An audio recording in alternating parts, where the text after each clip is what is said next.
Alright, so I will begin by saying very clearly that this is not financial advice. This is a personal action which I'm taking and sharing with you.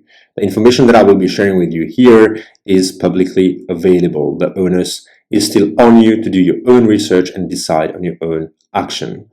Now, I do acknowledge the right of every nation to defend itself. As citizens, we entrust our national security to our leaderships, but this is not self-defense, not in my books, not from what I've observed over the past 73 days.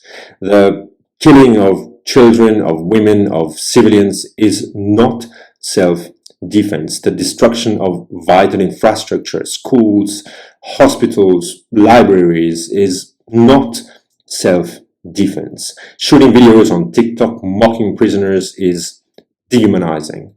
You have a right to your opinion. I have a right to mine. You will act in your capacity and I will act in my capacity. To this effect, I am acting in my personal capacity to do everything I can to avoid any support for this genocide. And I'm sharing with you one of these actions, which is actually a very easy one, which is making sure that I'm not invested in companies supplying arms that support this genocide. Let's get started. I have identified 9 companies which supply arms to Israel, which are publicly traded. Lockheed Martin, Boeing, BAE Systems, Northrop Grumman, ThyssenKrupp, General Dynamics, Amitech, RTX Corporation, Elbit Systems. Now, these companies are present in very common stock indices, such as the S&P 500, FTSE 100, and MSCI World.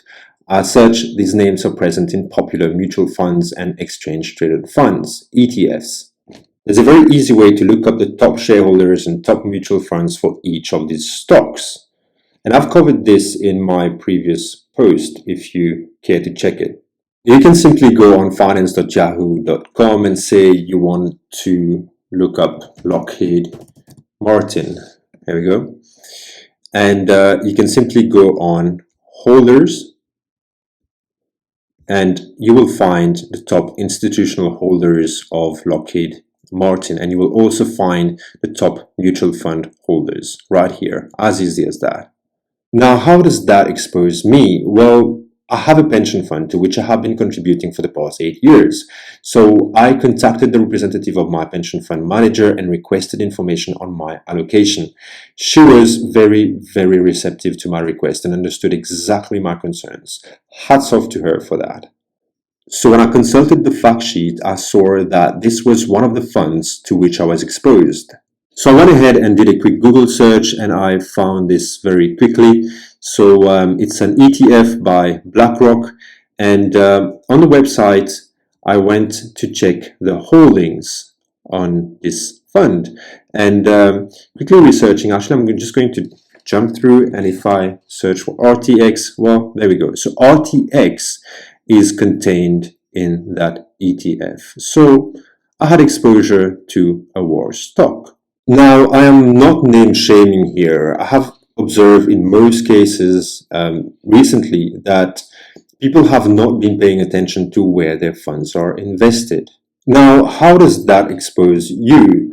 Well, it's very easy to be exposed to war stocks without even realizing it. If you're an employee, you likely have a pension fund. If you're saving for the education of your kids, you likely have an educational plan. You may even have a portfolio which is discretionally managed by a portfolio manager. Do you know how these funds are invested? I mean, do you want to know? Well, it's very easy to know. It's a call or an email away. Even if you have an insurance policy, health, car, house, you pay a premium. That premium is still your money until that policy lapses. It's called unearned premium, which is a liability in that insurer's books. And that insurer is likely investing this premium. Now, in the most generic sense, you will likely not have control on how this insurer invests this premium, but you can still call them and ask them.